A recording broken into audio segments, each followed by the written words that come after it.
Growing up as a child of the 90s, whenever I stepped into an arcade, I'd always do a walk around to see what they had before putting my quarters into any machines. This usually didn't last very long because as soon as I saw a Teenage Mutant Ninja Turtles cabinet, I'd shout out to my friends, "They got turtles!" and we'd rush on over. It is abundantly clear that the developers at Tribute Games share a similar love for the 90s TMNT beat-em-ups. Teenage Mutant Ninja Turtles Shredder's Revenge is nothing but unwaveringly reverent to the classic 1989 Teenage Mutant Ninja Turtles arcade game, and more prominently, 1991's Turtles in Time. Best of all, it transforms the arcadey quarter-munching design of combat into something much more skill-forward, while still maintaining the same button-mashy appeal. Put simply, Shredder's Revenge is a prime example of how to breathe new life into a classic arcade beat-em-up.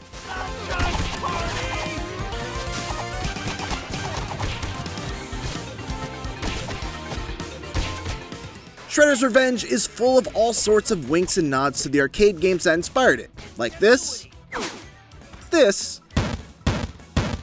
and this. This cave gives me the creeps. But it smartly doesn't chain itself to them. Arcade beat-em-ups were originally designed to suck as many quarters as they could from the pockets of players, and thus have inherited a tendency to limit your ability to get out of the way of attacks or ramp up the difficulty without ramping up your own power. Shredder's Revenge changes all of that, as the Turtles and friends can now freely dodge left and right.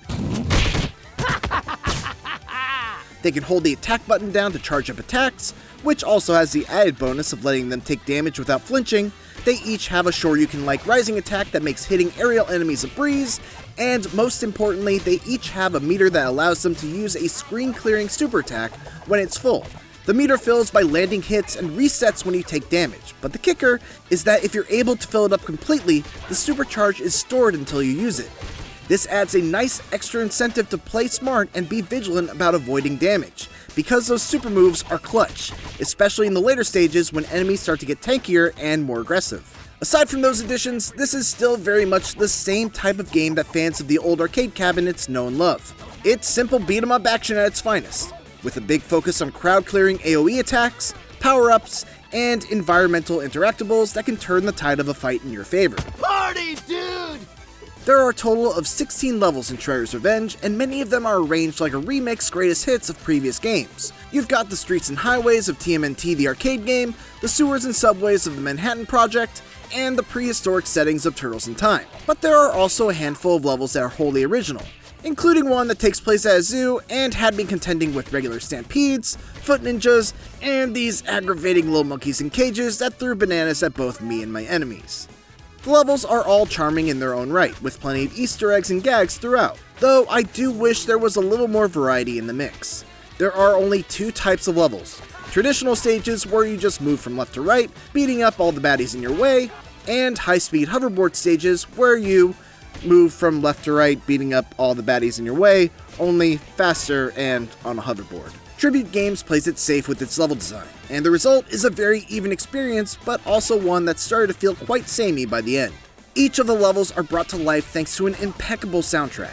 Its high energy completely fits the 90s nostalgia vibe, and features remixes of familiar songs from the original games, alongside entirely new songs that are equally catchy.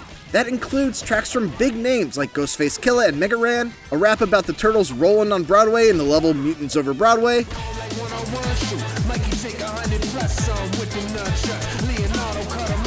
and even a super cheesy rock song that feels like it would be right at home in a Sonic Adventure game.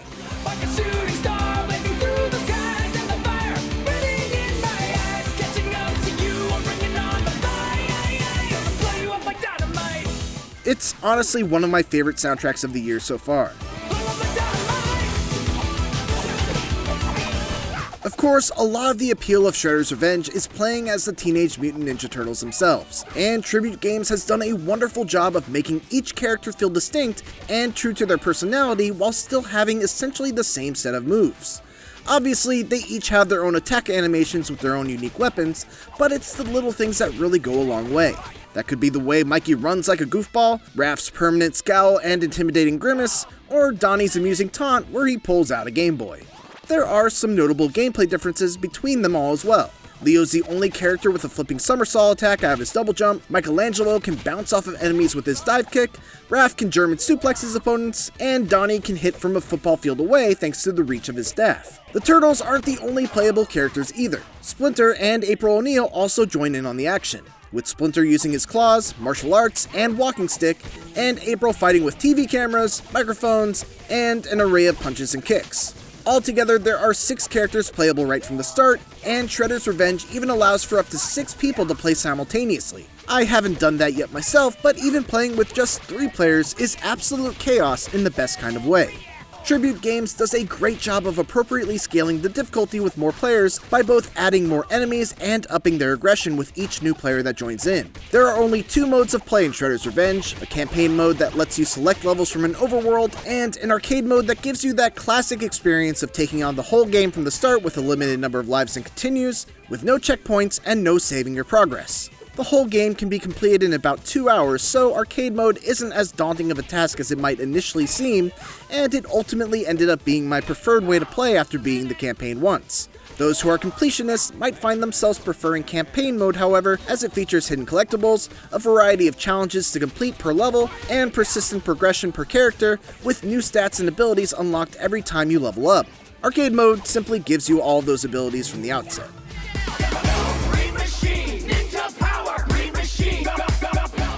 Teenage Mutant Ninja Turtles Shredder's Revenge is exactly what it looks like. A lovingly crafted reimagining of the TMNT arcade beat-em-ups from one of the best beat-em-up developers in the business today. It's the perfect game to have in your library for when a group of friends come over and you just want to play something that's simple, fun, and can be comfortably finished in one single sitting. It does admittedly play it pretty safe with the level design, and as a result there is some tedium that creeps in towards the tail end of the campaign or a single sitting arcade mode run, but these shortcomings are for the most part smoothed over thanks to fun combat, a charming and nostalgic pixel aesthetic, and one of the best soundtracks of the year so far. So here's a little story I like to tell about 4 youngsters coming out of their shells. You might be wondering what this was come to. Talking turtles are first to come through. For more Teenage Mutant Ninja Turtles Shredder's Revenge, check out the first minutes of the game. And for everything else, keep it here on IGN. Raphael is strong, but he's reckless. Next is Michelangelo.